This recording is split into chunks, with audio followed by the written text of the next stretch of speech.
Hey guys, and in this video I'm going to share with you 3 common beliefs that almost guarantee you will experience emotional eating. The question is, do you currently have these beliefs? And make sure you keep watching until the end, where I share 3 beliefs that can break the trend and lead you towards a healthier interaction with food. If you want to know more about emotional eating and other factors that influence your health, be sure to subscribe to this Fit by Health channel. When I work with clients, I'm always paying attention to the language they use.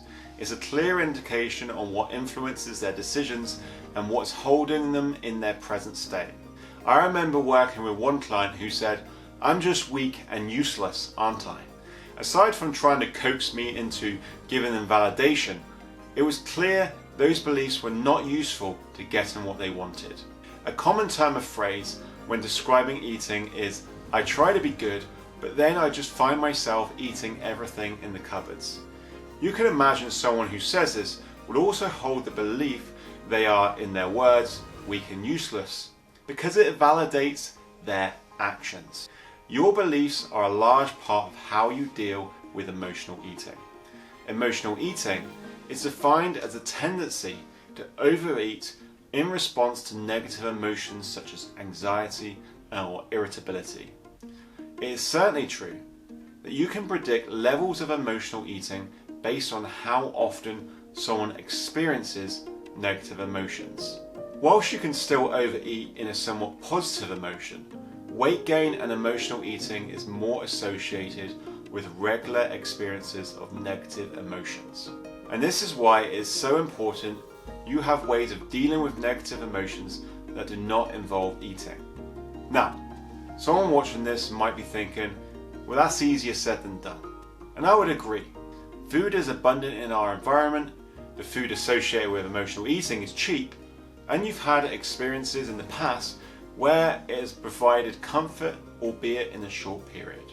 But overcoming emotional eating is a process, and part of that process is looking at the psychological framework that holds your actions, in this case emotional eating, in place.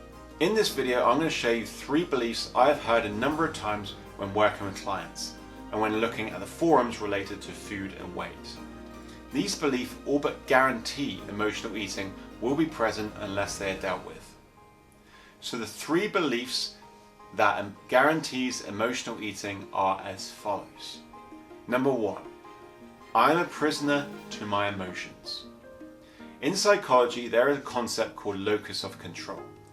It is the degree at which an individual believes they have control over the outcome of events in their lives compared to external factors. Of course, there are some things completely out of your control.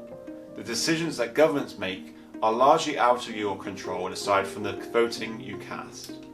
But the trick is having the presence of mind to be able to look at your life and know what you can control and what you can't.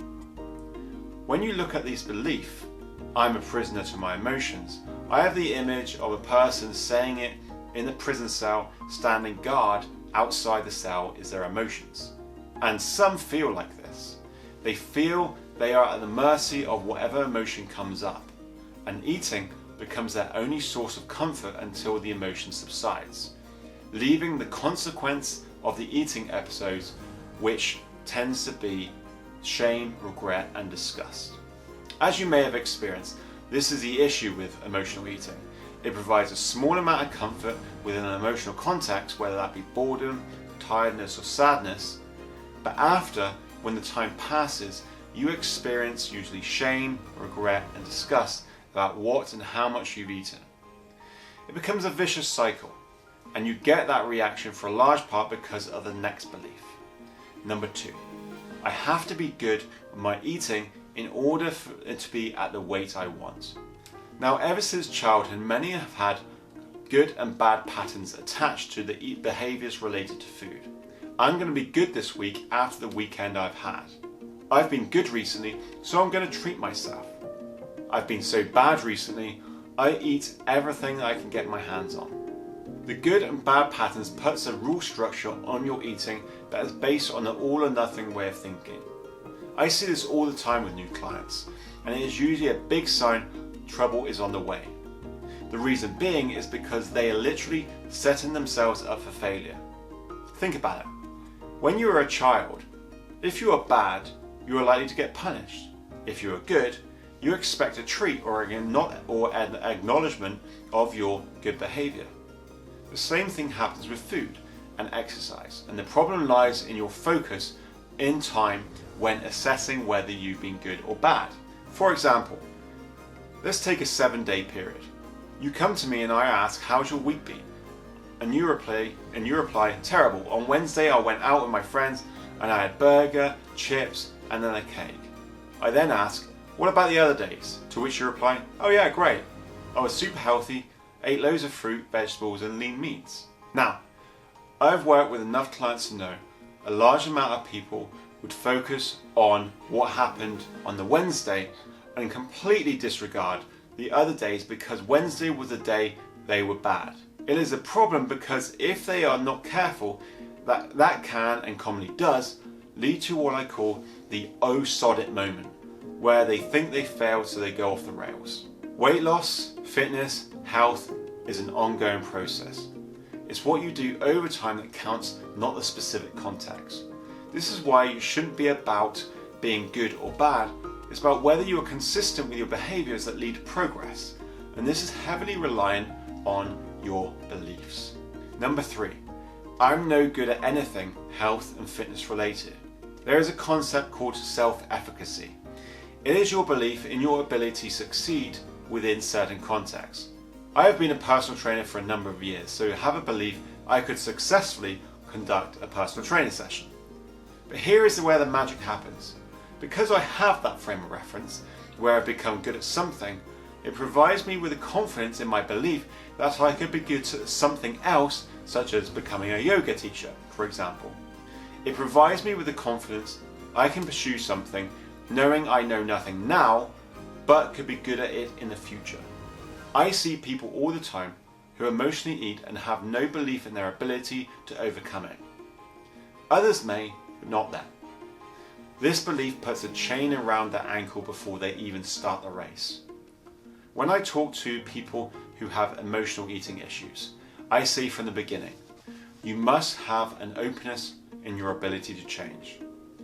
You may currently have a number of examples of emotional eating, but you have to be open that in the future it can be different than in the past in order for you to stand any chance.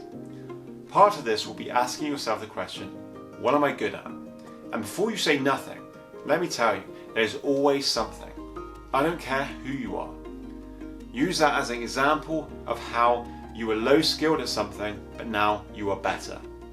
Think about something like you can drive. Once there was a time that they didn't know that they could drive, or you didn't know that you could drive. But now they and you can multitask when driving. So these are 3 beliefs that almost guarantee emotional eating. But as a bonus, I want to provide you with 3 beliefs that can break the trend. Beliefs where emotional eating can have a rocky framework. As you think about these following beliefs, you don't have to believe them about yourself right now, but allow them to bubble up in your mind and ask yourself, if I believe this with every muscle, how would I be thinking differently about how I feel? So the 3 beliefs that can break the trend are 1.